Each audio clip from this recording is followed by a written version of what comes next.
Life insurance corporation of ഇന്ത്യയുടെ കയ്യിലുള്ള പണം 500-ന്റെ നോട്ടാക്കി മാറ്റിയാൽ തിരുവനന്തപുരം നഗരത്തിന്റെ വിസ്തൃതിയിൽ പരത്തിവെക്കാം. കാരണം അത് 46 ട്രില്യൺ ഇന്ത്യൻ രൂപയോളം വരും. 46 എന്നെഴുതി 12 പൂജ്യം കൂടി ചേർക്കുന്നത്രയും രൂപ. 1818-ൽ കൊൽക്കത്തയിൽ രൂപം കൊണ്ട കാലം മുതൽ ഇന്ന് വരെയായി ഹരിക്കലില്ലാതെ ഗുണനം മാത്രമുള്ള തങ്ങളുടെ അക്കൗണ്ടിലേക്ക് വലതുഭാഗത്തെ പൂജ്യങ്ങളുടെ എണ്ണം കൂട്ടിക്കൊണ്ടേയിരിക്കുകയാണ് LIC. ഇന്ത്യയിൽ മറ്റൊരു കമ്പനിക്കും സാധിക്കാത്ത വിശ്വാസ്യതയും പറയുന്ന വാക്കുകളിലെ സത്യസന്ധതയും കൊണ്ട് ലോകത്ത് തന്നെ ഇതുപോലൊരു ഇൻഷുറൻസ് കമ്പനി വേറെയില്ലെന്ന് ആഗോള കോർപ്പറേറ്റ് ലോകത്തെ കൊണ്ട് സമ്മതിപ്പിച്ച LIC. ആ ഇന്ത്യൻ അഭിമാനത്തിന്റെ ചരിത്രവും അവരുടെ അക്കൗണ്ടിൽ പെറ്റുപെരുകുന്ന കോടികളുടെ കണക്കുമറിയാം. പുതിയ വീഡിയോയിലേക്ക് സ്വാഗതം. ഒരൽപ്പം ചരിത്രമറിഞ്ഞാലേ LICയുടെ പക്കലുള്ള പണത്തിന്റെ വലിപ്പത്തെക്കുറിച്ച് കൃത്യമായ ധാരണയുണ്ടാകൂ. 1818-ൽ ഇംഗ്ലണ്ടിലെ ഇൻഷുറൻസ് കമ്പനികളുടെ ചുവട് പിടിച്ച് കൊൽക്കത്തയിൽ സായിപ്പ് ഓറിയന്റൽ ലൈഫ് ഇൻഷുറൻസ് കോർപ്പറേഷൻ എന്ന കമ്പനി സ്ഥാപിച്ചെങ്കിലും അത് ഇന്ത്യക്കാർക്ക് വേണ്ടിയായിരുന്നില്ല. ഇന്ത്യയിൽ ജോലി ചെയ്യുന്ന ബ്രിട്ടീഷുകാരെയാണ് അവർ ഇൻഷുർ ചെയ്തിരുന്നത്. ഇന്ത്യക്കാരുടെ ജീവന് പുല്ലുവില കൽപ്പിച്ചിരുന്ന അവർ അല്പമെങ്കിലും കവർ ചെയ്തിരുന്നത് അതിസമ്പന്നരായ ഇന്ത്യക്കാരെ മാത്രമായിരുന്നു. അതും ബ്രിട്ടീഷുകാരെക്കാൾ ഇരട്ടി പ്രീമിയം വാങ്ങിക്കൊണ്ട്. ഇത് ദേശാഭിമാനികളെ ചൊടിപ്പിച്ചു. ഇന്ത്യക്കാർക്ക് വേണ്ടി ഇന്ത്യക്കാരുടെ ഇൻഷുറൻസ് കമ്പനി വേണമെന്ന ആലോചനയിൽ അറിയപ്പെടുന്ന ഇന്ത്യൻ വ്യവസായിയായിരുന്ന ബാബു മുട്ടിലാൽ സീലിനെ പോലുള്ളവർ ഒരു വഴി കണ്ടുപിടിച്ചു. അങ്ങനെയാണ് 1870-ൽ ബോംബെ മ്യൂച്വൽ ലൈഫ് അഷുറൻസ് സൊസൈറ്റിയുടെ തുടക്കം. ഇന്ത്യക്കാരെയും ബ്രിട്ടീഷുകാരെയും ഒരേ പ്രീമിയത്തിൽ ഒരേപോലെ ഈ കമ്പനി ഇൻഷുർ ചെയ്തു. ഇത് വിജയമായതോടെ സ്വദേശാഭിമാനികൾ ആവേശഭരിതരായി. 1896-ൽ ഭാരത് ഇൻഷുറൻസ് കമ്പനി ഇതിന്റെ ചുവട് പിടിച്ച് രൂപം കൊണ്ടു. പിന്നെ മദ്രാസിൽ യുണൈറ്റഡ് ഇന്ത്യ, കൊൽക്കത്തയിൽ നാഷണൽ ഇന്ത്യൻ, നാഷണൽ ഇൻഷുറൻസ് എന്നീ കമ്പനികളും 1906-ൽ ലാഹോറിൽ കോഓപ്പറേറ്റീവ് അഷുറൻസ്, 1907-ൽ കൊൽക്കത്തയിൽ രവീന്ദ്രനാഥ് ടാഗോറിന്റെ വസതിയിൽ രൂപം കൊണ്ട ഹിന്ദുസ്ഥാൻ കോഓപ്പറേറ്റീവ് ഇൻഷുറൻസ് കമ്പനി, അതേ വർഷം തന്നെ Indian mercantile insurance, general insurance, Bombay life insurance തുടങ്ങി ധാരാളം കമ്പനികളാണ് സ്വദേശി പ്രസ്ഥാനത്തിന്റെ ഭാഗമായി രൂപം കൊണ്ടത്. ഇത് ബ്രിട്ടീഷുകാരെ ചൊടിപ്പിച്ചു. ഇന്ത്യൻ ഇൻഷുറൻസ് കമ്പനികളെ നിലക്കി നിർത്താൻ അവർ 1912-ൽ ലൈഫ് ഇൻഷുറൻസ് കമ്പനീസ് ആക്ട് കൊണ്ടുവന്നു. ഇന്ത്യയിലെ ഏത് ഇൻഷുറൻസ് കമ്പനിയും തുടങ്ങുന്ന പോളിസികളുടെ പ്രീമിയം തുക സംബന്ധിച്ച് ബ്രിട്ടീഷ് സർക്കാരിന്റെ സമ്മതപത്രം വാങ്ങണമെന്നായിരുന്നു നിയമം. ഇത് നിരവധി ഇന്ത്യൻ കമ്പനികളുടെ അന്ത്യം കുറിച്ചു. 1947-ൽ ഇന്ത്യക്ക് സ്വാതന്ത്ര്യം ലഭിക്കുമ്പോൾ 154 ഇന്ത്യൻ ഇൻഷുറൻസ് കമ്പനികളും 16 ബ്രിട്ടീഷ് ഇൻഷുറൻസ് കമ്പനികളും ഇവിടെ ഉണ്ടായിരുന്നു. കൃത്യമായ നിയമനിർമ്മാണങ്ങളോ റെഗുലേഷനോ ഇല്ലാതെ കുത്തഴിഞ്ഞ രീതിയിൽ കേരളത്തിൽ സഹകരണ സംഘങ്ങൾ രൂപീകരിക്കും പോലെ ആർക്കും അന്ന് ഇന്ത്യയിൽ ഇൻഷുറൻസ് കമ്പനി ഉണ്ടാക്കാമായിരുന്നു. 1956 വരെ ആ സ്ഥിതി തുടർന്നു. ഇന്ത്യൻ ഇൻഷുറൻസ് രംഗം ഈജിയൻ തൊഴുത്താണെന്ന് 1956-ൽ ഫിറോസ് ഗാന്ധി പാർലമെന്റിൽ ആരോപിച്ചത് ഈ രംഗത്ത് എന്നേക്കുമായി മാറ്റി. 1956 ജൂൺ 19-ന് Indian parliament life insurance corporation act പാസാക്കി. അതേ വർഷം സെപ്റ്റംബർ 1-ന് LIC ജനിച്ചു. 5 സോണൽ ഓഫീസുകളും 33 ഡിവിഷണൽ ഓഫീസുകളും 212 ബ്രാഞ്ച് ഓഫീസുകളുമായാണ് LIC തുടങ്ങിയത്. 1957-ൽ തന്നെ 100 കോടി രൂപയുടെ ബിസിനസ് നടത്തി LIC ഇന്ത്യയെ ഞെട്ടിച്ചു. 100 കോടി രൂപ എന്നാൽ ഇന്നത്തെ മൂല്യം 6000 കോടി രൂപയാണ്. 1969-70 വർഷത്തിൽ LIC 1000 കോടി രൂപയുടെ ബിസിനസ് നടത്തി. 1985-86 കാലത്ത് വരുമാനം 7000 കോടി രൂപയിലെത്തി. ഇന്ന് 45.6 ട്രില്യൺ ഇന്ത്യൻ രൂപയുടെ ആസ്തി കൈകാര്യം ചെയ്യുന്നുണ്ട് LIC. ഇന്ത്യയിലെ നിലവിലുള്ള എല്ലാ സ്വകാര്യ ഇൻഷുറൻസ് കമ്പനികളും ചേർന്ന് നടത്തുന്ന ബിസിനസിന്റെ ഇരട്ടി LIC ഒറ്റയ്ക്ക് നേടുന്നു. 36% സ്വകാര്യ കമ്പനികളുടെ ആകെ മാർക്കറ്റ് ഷെയർ. LICയുടേത് 64%. അവരുടെ പണത്തിന്റെ വലുപ്പത്തെക്കുറിച്ചും LIC എന്ന ഇന്ത്യൻ ഭീമനെ കുറിച്ചുമുള്ള രസകരമായ 8 വസ്തുതകൾ പറയാം.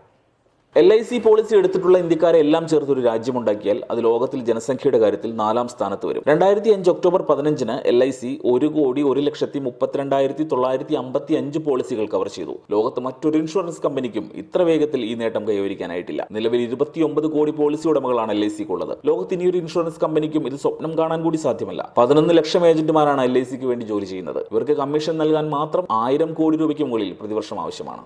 LICയുടെ ആകെ ആസ്തി 45.6 ട്രില്യൺ രൂപയാണ്. ലോകത്തിലെ ഏറ്റവും വൻകിട കമ്പനികളെന്ന് അവകാശപ്പെടുന്ന ആപ്പിളിന്റേത് 17 ട്രില്യൺ രൂപയും എണ്ണ കമ്പനിയായ എക്സോൺ മൊബൈലിന്റേത് 26 ട്രില്യൺ രൂപയും മാത്രമാണ്. എന്നിട്ടും എന്താണ് LIC ലോകത്തിലെ ഏറ്റവും വലിയ കമ്പനിയായി രേഖപ്പെടുത്താത്തത് എന്ന് ചോദിച്ചാൽ ഇന്ത്യ സർക്കാരിന് അതിൽ കാര്യമായി താല്പര്യമില്ലാത്തത് കൊണ്ട് മാത്രം. LICയുടെ 45.6 ട്രില്യൺ ആസ്തി ലോകത്തിലെ 85% രാജ്യങ്ങളുടെയും GDPയേക്കാൾ മുകളിലാണ്.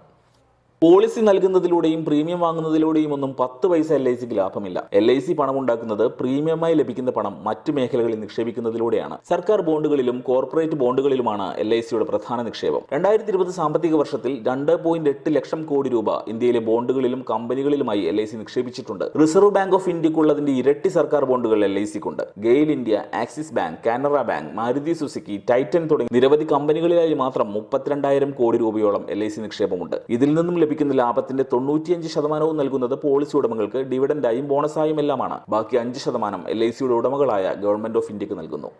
ഇന്ത്യയിൽ മാത്രമല്ല 15 രാജ്യങ്ങളിൽ കൂടി ഇൻഷുറൻസ് രംഗം അടക്കി ഭരിക്കുന്നുണ്ട് LIC. Fiji, Mauritius, UK, Singapore, Bahrain, Bangladesh, Abu Dhabi, Dubai, Kuwait, Oman, Qatar, Kenya, Sri Lanka, Nepal, Saudi Arabia എന്നീ രാജ്യങ്ങളിൽ LICക്ക് വലിയ മാർക്കറ്റ് ഷെയർ ഉണ്ട്. പല പേരുകളിൽ ഉപകമ്പനികളായും മറ്റ് കമ്പനികളുമായി ചേർന്നുമാണ് അവിടങ്ങളിൽ LICയുടെ പ്രവർത്തനം.